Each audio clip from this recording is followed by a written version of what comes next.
धमाकेदार दिवाली सिर्फ उत्कर्ष के साथ। इस दिवाली ट्रिपल धमाका ऑफर में मिल रहा है एसएससी और रेलवे के सभी ऑनलाइन कोर्स पर 90% तक की छूट, 3 महीने की एक्स्ट्रा कोर्स वैलिडिटी और लाइव फ्रॉम क्लासरूम कोर्स के साथ में रिकॉर्डेड कोर्स फ्री। लेकिन ये ऑफर सिर्फ 3 नवंबर तक है।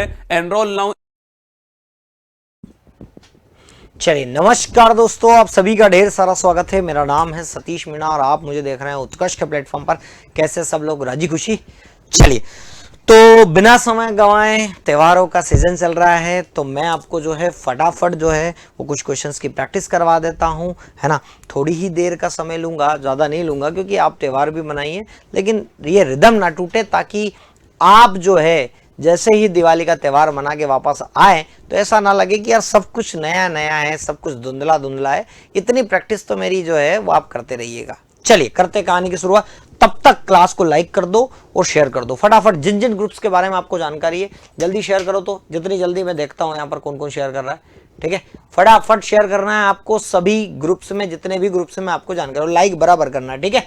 चलिए मैं कहानी की शुरुआत करता हूं। बिना रुके, बिना सांस लिए जो है ज्यादातर हम जो है वो क्लास को रिदम में चलाएंगे, बढ़िया से जल्दी जल्दी फ्री करते हैं। चलिए तो पहला प्रश्न आपके सामने ये रहा, आंसर देना आपको। व्यापार में लाभ हानि होती है ना। इस वाक्य में विराम चिन्ह का जो है वो प्रयोग हुआ है। किस विराम चिन्ह का प्रयोग हुआ है? आप सभी को पता है कि व्यापार में लाभ हानि होती है। जैसे कि अगर मैं आपसे कहूं कि इसे समास चिन्ह भी कहते हैं। क्या कहते हैं? समास चिन्ह भी कहते हैं, क्योंकि लाभ हानि जो है इसमें कौन सा समास है? जल्दी कमेंट करके बताओ। लाभ हानि में समास, इसे समास चिन्ह कहते हैं, जो कि है योजक चिन्ह, ठीक है। ये वाला जो चिन्ह है ना वो योजक चिन्ह है। कौन सा चिन्ह है? ये योजक चिन्ह है ना, इसको समास चिन्ह भी कहते हैं। दूसरा, तुलनात्मक चीजों में भी इसका प्रयोग किया जाता है। तुलनात्मक चीजें जैसे कैसी? मैं कहता हूं ना हमेशा, झील सी आंखें, चांद सा चेहरा, फूल सी मुस्कान, ठीक है, इनके बीच में लगता है, ठीक है। समास चिन्ह भी कहते हैं। शब्द युग्म, जैसे कि ये विलोम शब्द है समुच्चरित भिन्नार्थक, ठीक है, तो इसमें आपका समास जो आएगा वो बताना है आपको कौन सा आएगा। चलिए अगला प्रश्न है, नाटक के पात्र में क्या अभिनय के भावों को प्रकट करने के लिए, है ना, जैसे कि रावण का युद्ध चल रहा था और रावण लड़ रहे थे किससे? हनुमान से, है ना। तो रावण हनुमान को बोल रहे हैं आगे बढ़कर, आगे बढ़कर, है ना, क्या बोल रहे हैं? ठहरो, है ना, लंकाधिपति रावण आए हैं। तो जब ऐसे भाव को दर्शाना हो, ये आपका निर्देशक चिन्ह है। नाटक के संवादों को लिखना हो कि रावण ने कहा ठहरो, हनुमान ने पलट के देखा, तो इस जिसका प्रयोग किया जाता है उस कोष्ठक चिन्ह। देखो गणित में बड़े और मझले चिन्ह का प्रयोग किया जाता है, लेकिन यहां पर केवल छोटे चिन्ह का प्रयोग ही किया जाता है। चलिए अगले प्रश्न की तरफ बढ़ते हैं।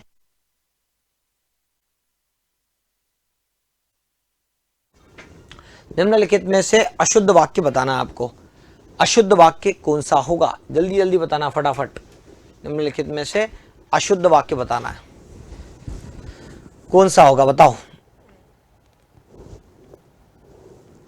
आंसर बताना है आपको। अशुद्ध वाक्य, है ना। पढ़ो फटाफट और पढ़ने के बाद आपको जो है वो फटाफट से अशुद्ध वाक्य की बात कहनी है।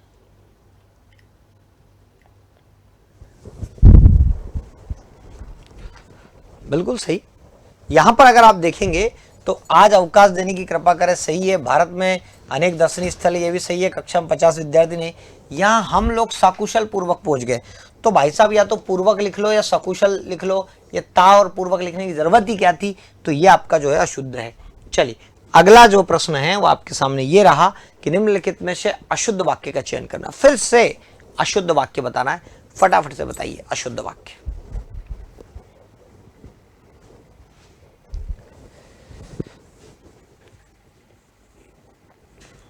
भाई साहब एक बात बताओ, वहां भोजन कर रहा था, सही बात है। वहां छत पर गई, सही बात है। कल रात को मेरे घर कई मेहमान आए, सही बात है। और कचौड़ी को खा रहा था, तो कोई बोलने की जरूरत ही क्या है? कचौड़ी खा रहा था बोल दे तो सही हो जाएगा आंसर। तो आंसर आपका आएगा डी फॉर मेरा डुग्गू, ठीक है।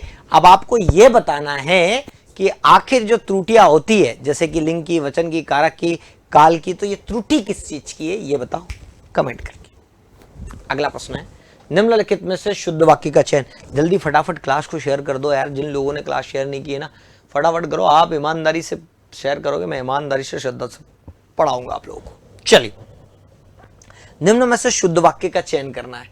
शुद्ध वाक्य कौन सा है, जल्दी बताओ। ये प्रश्न शायद कहीं देखा देखा सा लग रहा है, हमने इससे पहले कभी शायद पढ़ा होगा। ठीक है, तो निम्नलिखित में से जो शुद्ध वाक्य है वो ये है कि नेताओं को हित है, इसमें है, नेताओं का हित इसमें है कि लोग आपस में लड़ते रहे। ठीक है ना, नेताओं का हित इसमें है कि लोग उनसे लड़ते, उनसे क्यों लड़ेंगे लोग, है ना, उनसे लड़ेंगे तो गलत हो जाएगा कि लोग आपसी लड़ाई से उलझे रहे, दूर रहे। दूर अगर रहेंगे तो फिर नेता कैसे राज्य करेंगे, और नेताओं का आपस में लड़ाते रहे, नहीं भाई, आंसर बी आएगा। धूल फांकना, धूल फांकना मुहावरे का अर्थ क्या होगा, जल्दी बताओ।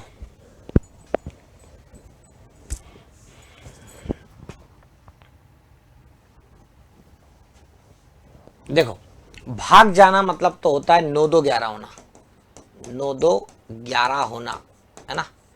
कल्लन ने जैसे ही मुझे देखा 9-2-11 हो गया। दुर्गति करना, बेटा धज्जिया उड़ा दूंगा, है ना, धज्जिया उड़ाना, धज्जिया उड़ाना। और दर दर की ठोकरें खाना मतलब धूल फाकना, भाई बहुत बहुत दर दर। जैसे हम कहते हैं ना फूलाना समाना, मतलब धरती पर पांव ना रखना, धरती पर पांव ना रखना। ठीक है, क्या आएगा, धरती पर पांव ना रखना। ठीक है, चलो, आजकल बेटा उसका सिलेक्शन क्या हो गया, वो तो धरती पर पांव ही नहीं रख रहा है। ठीक है, जवानी जमा खर्च करना उचित मुहावरे का अर्थ, जवानी जमा खर्च करना।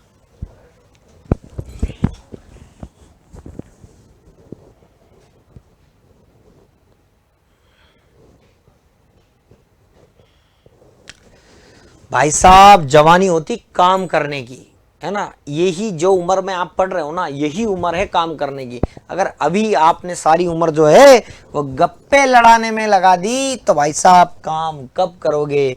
ठीक है, बहुत कम, मतलब जवानी कर जमा खर्च करना मतलब गप्पे लड़ाना। ठीक है, और बहुत कम बोलना मतलब जबान पर लगाम लगाना, जबान पर लगाम लगाना। ठीक है, जानबूझकर बेईमानी करना मतलब जीती मक्खी निगलना, जीती मक्खी निगलना, निगलना इसको कहते हैं। चापलूसी करना मतलब जूते चाटना, है ना। आजकल लोग जो है ना वो आगे आगे जितने भी बढ़ते हैं ना वो केवल जूते चाट कर ही बढ़ सकते हैं, बाकी कभी आगे बढ़ना मुश्किल है आज के ज़माने में। आगे बढ़ते हैं। सैया भले कोतवाल तो अब काहे को डर, बताओ। सैया भले कोतवाल तो अब काहे को डर, बताओ।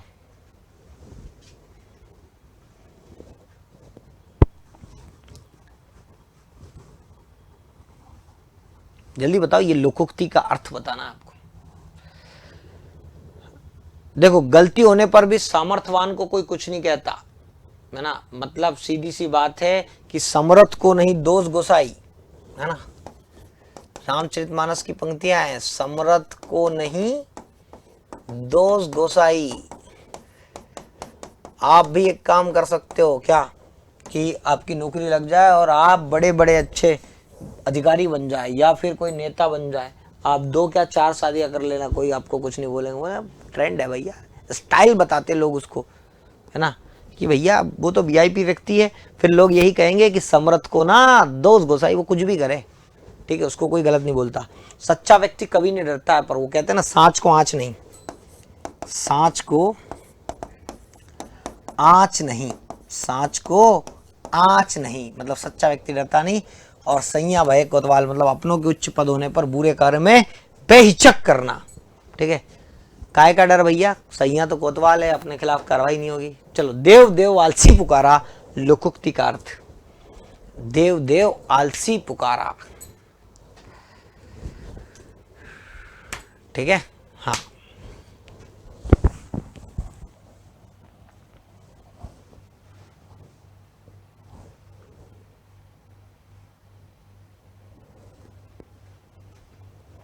आप सभी को पता है कि झगड़े को जड़ से ही नष्ट करना, कहने का मतलब ना रहेगा बांस, ना रहेगा बांस, ना बजेगी बांसुरी। ठीक है, तो ये झगड़े को जस्ट करना इसका अर्थ ये होता है। भलाई करने में भला क्या पूछना, मतलब नेकी और पूछ पूछ, नेकी और पूछ पूछ, है ना। मतलब अच्छे काम जो है ना वो पूछ के नहीं किए जाते। अब मैं आपको गिफ्ट दूं कि नहीं दूं तो ये क्या मैं आपसे पूछूंगा, देना हो तो दे दे भाई, भलाई करना है तो पूछना क्या। और सही न्याय करना, अभी रुक जा, आने दे भोलू को, 2 मिनट में हो जाएगा। दूध का दूध और पानी का पानी, पानी का पानी, मतलब सही सही न्याय करना, ठीक है। वैसे तो देव देव आलसी व्यक्ति जो है भाग्यवादी होता है भगवान तू ही बचा ले बस। चलो अगला प्रश्न है, निम्नलिखित में से किस विकल्प वाक्य में से संबंधित शब्द शुद्ध है। अरे ये करके दिखाओ, बताओ, बाकी सब में अशुद्ध है भाई साहब।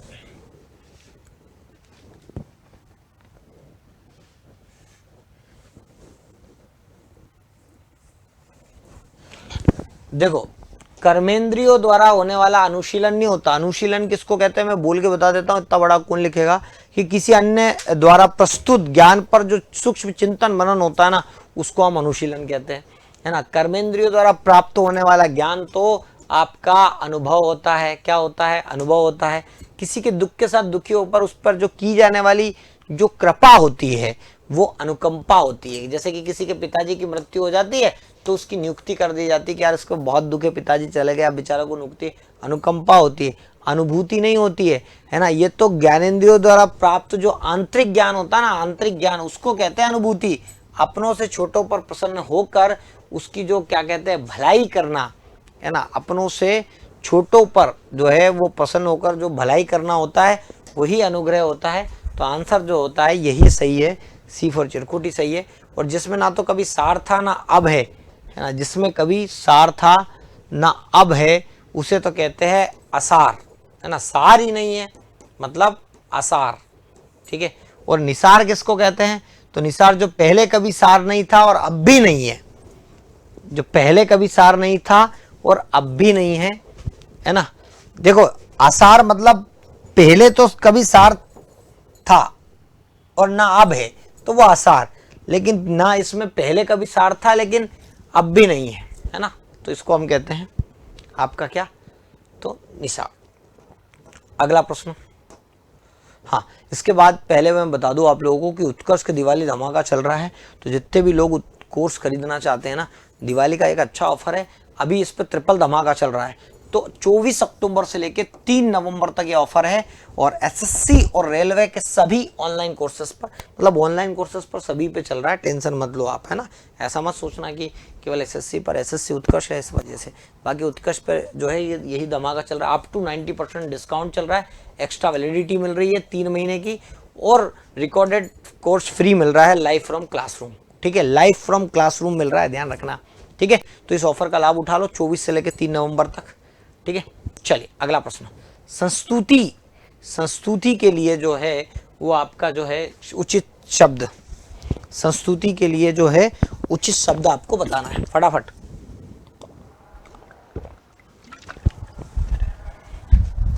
चलिए प्रश्न क्रमांक 11वां,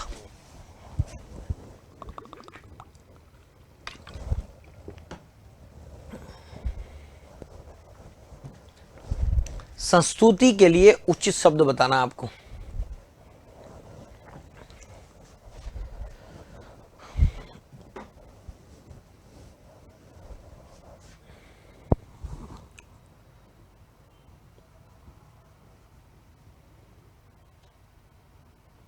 देखो, आंसर आपका जो आएगा वो ये आएगा, किसी आवेदन या प्रार्थना पत्र को दी जाने वाली सहमति आपकी क्या कहलाती है, संस्तुति कहलाती है।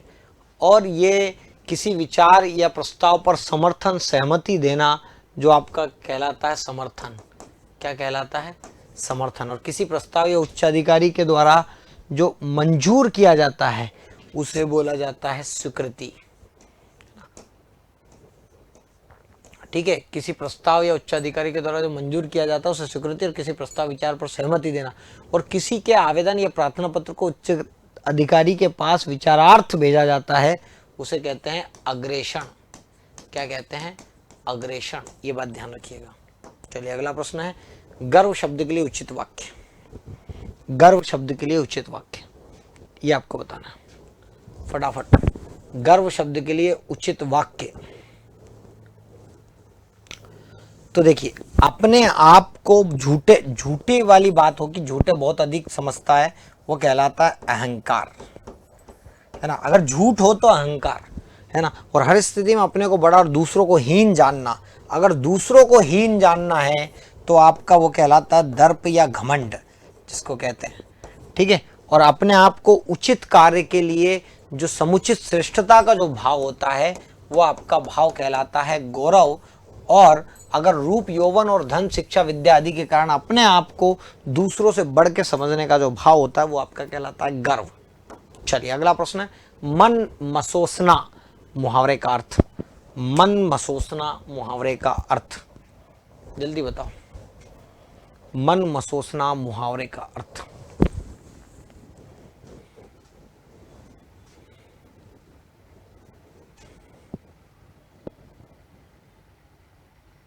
देखो, खिन्न होना, खिन्न होना का मतलब होता है मन मेल करना, मन मेल करना। जैसे इच्छा पूरी नहीं होना मतलब मन की मन में ही रहना, मन में ही रहना, ठीक है। मन फिर जाना मतलब मन खट्टा हो जाना, मन खट्टा हो जाना, ठीक है। और विवश हो जाना मतलब मन मोशना, जिसको कहते हैं डी फॉर डुग्गू। चलिए अगले प्रश्न की तरफ बढ़ते हैं। तो सुबह का चिराग होना, सुबह का चिराग होना मुहावरे का अर्थ। कब का चिराग है ये? सुबह का चिराग होना, ठीक है।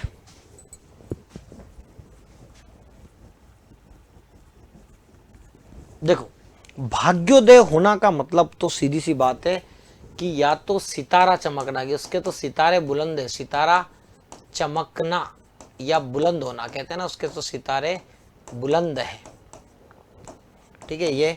और सुबह घमंड करना, घमंड करना, कौन घमंड करता है? कहते हैं ना सीधे मुंह बात नहीं करता, उससे क्या ही बात की जाए, सीधे मुंह बात ना करना, बात ना करना, सीधे मुंह बात ना करना। और समाप्ति पर आना मतलब सुबह का चिराग रात को जलाया था, सुबह आते आते एंड पर है, क्या ही कर सकते हैं। चलिए अगला प्रश्न है, अंधा अंध कड़ा वही दोनों कूप पड़ंत, जल्दी बताओ।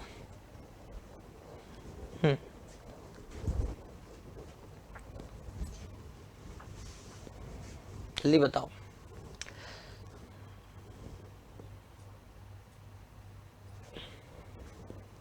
देखो, ध्यान भंग होते ही हानि होना मतलब आंख बची, आंख अगर थोड़ी भी आपकी बची, आंख बची, माल यारों का, माल यारों का मतलब नजर हटी दुर्घटना घटी, आंख जैसी है ना यारों का माल हो जाएगा। आपसी फूट मतलब जिसको कहते हैं ना 8 कनौजिए 9 चूल्हे, 8 कनौजिए कहते हैं ना उनको, क्या कहते हैं? कन्नौजिए, कन्नौजिए 9 चूल्हे, 8 कनौजिए 9 चूल्हे, है ना। मतलब आपसी फूट में एक ही घर में 9 चूल्हे हो जाएंगे, 8 तो लोग हैं।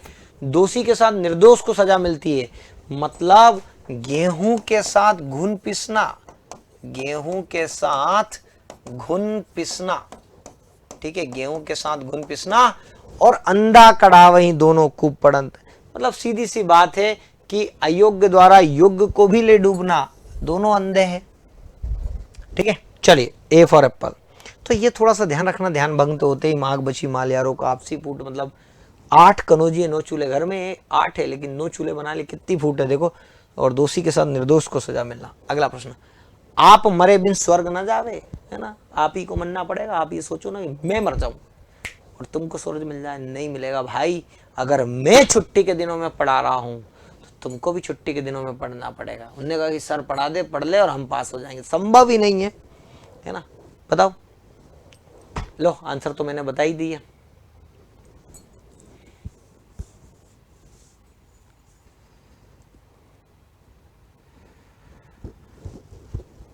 है ना। तो सीधी सी बात है कि आंसर आपका ये आएगा, बिना अपने कार्य किए ठीक नहीं होता, और जैसे अपने हाथ से किया गया कार्य अच्छा होता है, मतलब अपना काज महाकाज, अपना काज महाकाज, या ऐसे भी कहते हैं कि अपना हाथ जगन्नाथ, अपना हाथ जगन्नाथ। कई जगह मैंने ऐसा भी पढ़ा था, दोनों में से कोई सा भी, ठीक है। चलिए, अच्छी बात है। अगला, लाखों ने इसे महसूस किया, इस वाक्य में विशेषण क्या है? लाखों ने इस बात को महसूस किया। विशेषण वे होते हैं जो संज्ञा और सर्वनाम की विशेषता बतलाते हैं, ठीक है। चलिए, तो आंसर आपका आएगा ए फॉर एप्पल, लाखों जो है वो आपका विशेषण होगा। अगला प्रश्न चलते हैं। वह फटाफट गाड़ी पर चढ़ गया, इसमें क्रिया विशेषण बताना है, ठीक है। आप सब जानते हैं जो क्रिया की विशेषता बताते हैं, है ना, क्रिया की क्या बताते हैं? विशेषता, क्रिया विशेषण कहलाते हैं। इसके 4 भेद हैं। कितने भेद है? 4 भेद है भाई साहब। रीतिवाचक, गुणवाचक, कालवाचक, परिमाणवाचक। लेकिन वह फटाफट गाड़ी पर चढ़ गया, बताओ, वह फटाफट गाड़ी पर चढ़ गया, सबको पता है ये आपका कौन सा आएगा? रीतिवाचक आएगा, ठीक है। कौन सा विशेषण होगा? रीतिवाचक विशेषण होता है। आगे बढ़ते हैं। वह लाचार है क्योंकि वह अंधा। इस वाक्य में कौन सा अव्यय है? अव्यय का मतलब आविकारी, मतलब जो व्यय ना हो, है ना, जो बदले ना। लिंग वचन कारक पुरुष एवं काल के अनुसार जो बदले ना, वो होता अव्यय। देखो, लाचार है क्योंकि वह अंधा है। काय से अंधा है? तो आंख से अंधा है, तो साधन नहीं है ना भाई साहब, है ना, लाचार है, ठीक है। तो यह आपका क्या आएगा? करणवाचक क्रिया विशेषण का उदाहरण। आगे बढ़ते हैं कि तेरे को उसने क्या उत्तर दिया, वाक्य में किस प्रकार की अशुद्धि है? तेरे को, है ना, बोलने में अजीब लग रहा ना, तेरे को नहीं रे बाबा, तुझे उसने क्या उत्तर दिया? तो ये जो है वो तुझे क्या है? तेरा क्या है? ये सर्वनाम है, तेरा कुछ भी नहीं है, सर्वनाम है। सर्वनाम क्या होता है? जो संज्ञा की विशेषता बताते हैं वो सर्वनाम कहलाते हैं, ठीक है। सर्वनाम के कितने भेद है? 6 भेद है। संज्ञा के कितने भेद है? 5 भेद है। लिंग कितने हिंदी में? तो 2 है। चलो, युग परिवर्तन का बीड़ा कौन चबाता है? वाक्य में किस प्रकार की अशुद्धि है ना, बोलने में लगेगा। युग परिवर्तन का बीड़ा कौन चबाता है? तो आप सभी को पता है, चबाता नहीं है, बीड़ा तो बेटा उठाया जाता है। जैसे कि आप लोगों ने सरकारी नौकरी करने का बीड़ा उठाया है, तो ये चबाता है, उठाता है, तो ये सब जो है वो क्रिया संबंधी अशुद्धि है। तो आंसर आपका आएगा ए फॉर एप्पलवा। पक्का ना, है ना, है ना। पर आप सभी को पता है ये तो क्रिया नहीं है। अच्छा, मुहावरा भी ऑप्शन है ना, बीड़ा उठाना, तो आप इसको जो है किस में ले सकते हैं? मुहावरे संबंधी अशुद्धि, ठीक है। बीड़ा उठाना मुहावरा, है ना, जैसे मैंने बोला तो सही आपको, बीड़ा उठाना।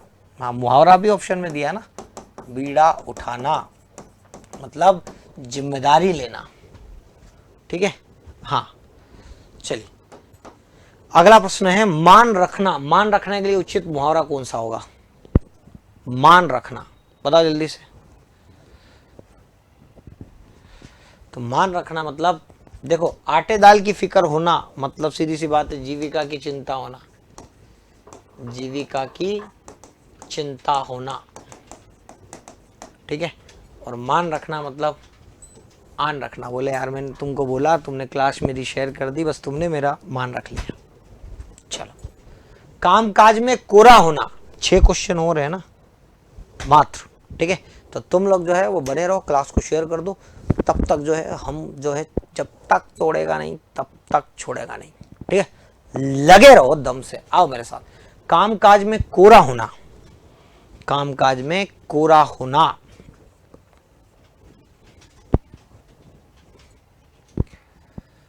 देखो, मतलब काम ना जानना, है ना। कामकाज में कोरा है निठू। प्रयोजन सिद्ध करना, जिसको कहते हैं ना काम निकालना, उसने अपना प्रयोजन सिद्ध कर लिया, काम निकालना। बेकार की बातें लिखना मतलब कागज काला करना, कागज काला करना, ठीक है। और व्यर्थ की लिखा पढ़ी करना मतलब जिसको कहते हैं ना कागजी घोड़े दौड़ाना, कागजी घोड़े दौड़ाना,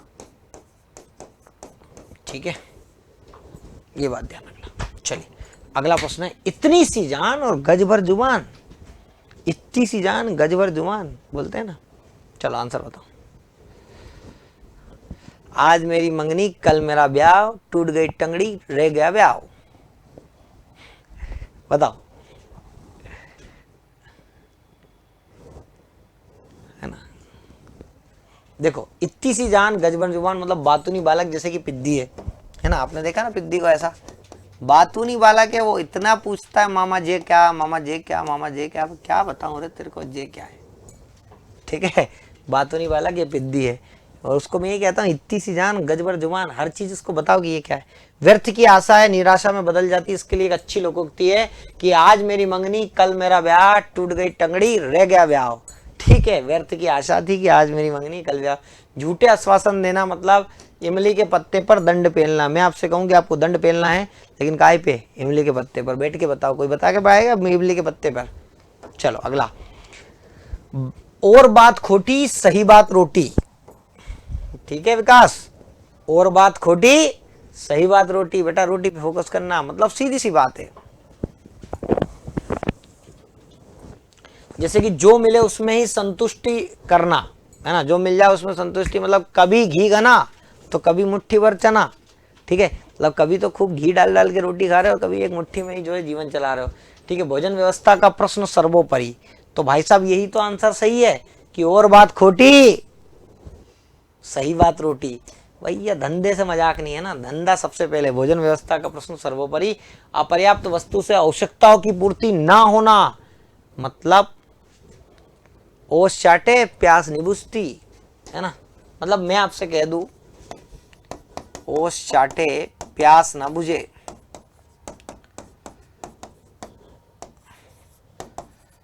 आपको प्यास लग रही है और आप ओस चाट कर काम चला रहे हो, तो प्यास बुझ जाएगी क्या? संभव ही नहीं है। अगला प्रश्न, सराहना शब्द किसका पर्यायवाची है? सराहना शब्द किसका पर्यायवाची है, ये आपको बताना है। जल्दी बताओ फटाफट।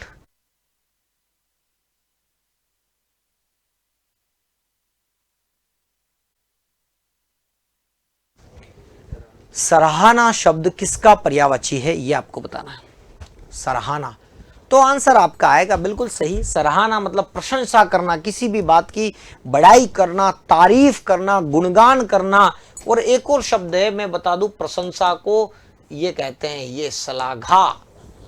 श्लाघा इसको भी कहते हैं सराहना। तो ये नया शब्द सीखा ना तुमने, अब अप्लाई करना। चलो अगला, रुखसत शब्द किसका पर्यायवाची है? अब देखना 90% लोग ये गलती कर देंगे, हालांकि मैं क्वेश्चन पढ़ा चुका हूं। रुखसत, है ना, मेरी नजरों से कुछ देर में तुम रुखसत हो जाओगे, है ना, और मैं भी एक दिन आपकी जिंदगी से रुखसत हो जाऊंगा। ठीक है, तो मैं आपको एक बात बता दूं कि इन तीनों में बड़ा कंफ्यूजन है। रुखसत होना, बहुत सारे लोग सोच रहे हैं छुटकारा पाना, नहीं भाई, छुट्टी होना। इसमें क्या होता है, विश्राम मिलता है, कल तक के लिए आप रुखसत होंगे, विराम मिलता है। ठीक है, छुटकारा मतलब परमानेंट, जिसको कहते हैं ना कि निजात, जिसको कहते हैं निजात मिली, है ना, निजात जिसको कहते हैं मोक्ष मुक्ति, रिहाई, रिहाई, है ना। और निजात, परमानेंट छुट्टी अगर होती है तो उसको छुटकारा कहते हैं। छूट का मतलब होता है ढील, है ना, थोड़ी सी टाइट रस्सी, मतलब पूरी तरह से छूट। यहाँ पे जैसे कि आपको दीपावली की छुट्टी मिल रही है ना, छूट नहीं मिल रही है। छूट तो कोर्सेस पे मिल रही है, डिस्काउंट मिल रहा है, मतलब पैसा तो लिया जा रहा है लेकिन कम लिया जा रहा है, ये वो होता है। और छुट्टी में तो एक दिन भी नहीं पड़ना है, ये छूट। और छुटकारा मतलब जब नौकरी लग जाएगी तो परमानेंट छुटकारा मिल जाएगा तुमको। शब्दों को समझिए, इसीलिए लिखा जाता है कि अभी क्या है कि आपको छूट मिल रही है, मतलब 100 रुपए का माल आ रहा था, अभी छूट दे दी आपको 20 रुपए की, तो 80 रुपए में वो चीजें दी जा रही है, छूट होती है। छुटकारा मतलब जब आपकी नौकरी लग गई तो फिर आपको पढ़ना क्यों, तो जब नौकरी लग गई तब मतलब अब जो है वो पढ़ाई पूरी तरह से बंद। लेकिन छुट्टी में आपको 29 से छुट्टी रहेगी, मान के चलो ऑफलाइन, तो 3 तारीख तक नहीं आना है, बस 28 को आपको ऑफलाइन आना है और 4 को भी आना। बस ये कुछ दिनों की जो बात है ना, ये विश्राम है, इसको छुट्टी कहते हैं। समझा करो यार। और अगला प्रश्न आज ये रहा, पश्म, चिकुर, कुंतल, इनमें से कौन सा पर्यायवाची? ये क्वेश्चन भी मैं करवा चुका हूं। आपको मैं बता दूं कि किरण को जैसे मयूख कहते हैं, है ना, रश्मि कहते हैं, अंशु कहते हैं, है ना, मरीचि कहते हैं। मरीच छोटी आएगी तो किरण आएगी, बड़ी आएगी तो सूर्य आएगी। कस्तूरी को जो कहते हैं मदलता, है ना, मृग मद। जब मद आता है ना, मद मतलब मादकता, ठीक है, तो इसको कहते हैं केश, है ना, इसको मेचक भी कहते हैं, मेचक, है ना, काकुल भी कहा जाता है ना, काकुल कहा जाता है, मेचक कहा जाता है, चिकुर तो कहा जाता है, कच कहा जाता है ना, कच कहा जाता है, शिरोरूह कहा जाता है, शिरोरूह, ठीक है। तो ये केश के पर्यायवाची होते हैं। चलिए आगे बढ़ते हैं और सेकंड लास्ट क्वेश्चन आज का, ठीक है, मतलब इसके बाद एक क्वेश्चन और करवाऊंगा, फिर आपको जो है वो छुटकारा नहीं, छुट्टी मिलेगी कल तक की। कल फिर आना है दोपहर 1 बजे, फिर प्रैक्टिस करना है, फिर खुद को कल से बेहतर बनाना है। चलिए आइए, क्षर शब्द का उचित विलोम, क्षर शब्द का उचित विलोम। बताओ। देखो, शाश्वत एक ही चीज इस दुनिया में, वो है प्रेम, है ना। बाकी जो जीवन है वो तो कैसा है, क्षणिक है। हमसे पहले भी कई मुसाफिर गुजरे आए होंगे, मतलब मुझसे पहले भी कई लोगों ने हिंदी बेहतरीन पढ़ाया होगा, तुमसे पहले भी कई लोगों ने बहुत बेहतरीन हिंदी पढ़ा होगा, अपने बाद भी बहुत सारे लोग हिंदी पढ़ाने वाले आएंगे, तुमसे बेहतर पढ़ने वाले, मुझसे बेहतर पढ़ाने वाले, क्या है, सब क्षणिक है। चलिए, विराट का मतलब बहुत बड़ा और क्षुद्र का मतलब छोटा, क्षुद्र ग्रह होते हैं ना, छोटे छोटे ग्रह, ठीक है। तो क्षर का अक्षर जिसको, है ना, और दंड मिलना चाहिए बेटा सबको। अगर क्लास लाइक और शेयर नहीं करी ना तो दंड मिलना चाहिए, नहीं तो मैं इतना बड़ा दिल है कि मैं तुम्हें क्या कर दूंगा, क्षमा, ठीक है। चलिए, तो ये सब विलोम हो गए सबके। और आज का अंतिम प्रश्न आपके लिए, सृजन का उपयुक्त विलोम शब्द क्या होगा, जल्दी बताओ। सृजन का उपयुक्त विलोम शब्द क्या होगा। सृजन, समझ रहे हो, सृजन मतलब किसी भी चीज का निर्माण करना, ठीक है। हाँ, देखो, सेवक का विलोम आएगा स्वामी, एक तो होता नौकर, एक होता स्वामी। सृजन का ही आएगा आपका क्या, संहार। सुसुप्ति मतलब सोती हुई अवस्था में, जैसे बहुत सारे लोग सोते ही रहते हैं, पढ़ ही नहीं रहे, और कुछ लोग ऐसे हैं कि नहीं सर आप तो पढ़ाओ, छुट्टी है तो क्या हुआ, हम तो पढ़ेंगे, वो जगे हुए लोग हैं। सुधा मतलब अमृत, इसका क्या आएगा आपका, गरल, गरल मतलब जहर, ठीक है। तो ये आपके प्रश्न थे, ठीक है। तो कैसा पूरे 30 के 30 को लोग, कितने लोगों ने जो है वो सही आंसर दिया, जरा मुझे आप बता दो। इसके बाद मैं आपको ये और बता दूं कि दिवाली का ट्रिपल धमाका चल रहा है, और जो भी लोग कोर्स लेना चाहते हैं उत्कर्ष के सभी ऑनलाइन कोर्सेज पर 24 अक्टूबर से लेके 3 नवंबर तक क्या चल रही है, छूट चल रही है। अभी हाल सिखाया था ना मैंने, छूट चल रही है, मतलब कितनी, अप टू 90% डिस्काउंट, एक्स्ट्रा 3 महीने की वैलिडिटी, और रिकॉर्डेड कोर्स फ्री मिल रहा है लाइव फ्रॉम क्लासरूम, ठीक है। तो 3 छूट का लाभ लेना ना भूले, ठीक है। दिवाली उत्कर्ष के साथ मनाएं। और जो है आज के लिए इतना ही, कल फिर मिलेंगे दोपहर 1 बजे। भले ही छुट्टी है तो क्या हुआ, आपकी पढ़ाई मैं जारी रखूंगा दोपहर 1 बजे, कुछ भी करना लेकिन टाइम निकाल के जरूर आना है। 30 क्वेश्चन करवाऊंगा, ज्यादा नहीं करवाऊंगा क्योंकि त्योहार चल रहा है। 30 क्वेश्चन में आपकी तैयारी को कंटिन्यूटी बनाए रखूंगा, इस बात का मेरा वादा है। तब तक लोग आप जो है दिवाली सेलिब्रेट कीजिए। मैं आता हूं कल दोपहर 1 बजे, इंतजार रहेगा आप सभी का। क्लास को लाइक और शेयर करना ना भूले। बहुत बहुत धन्यवाद।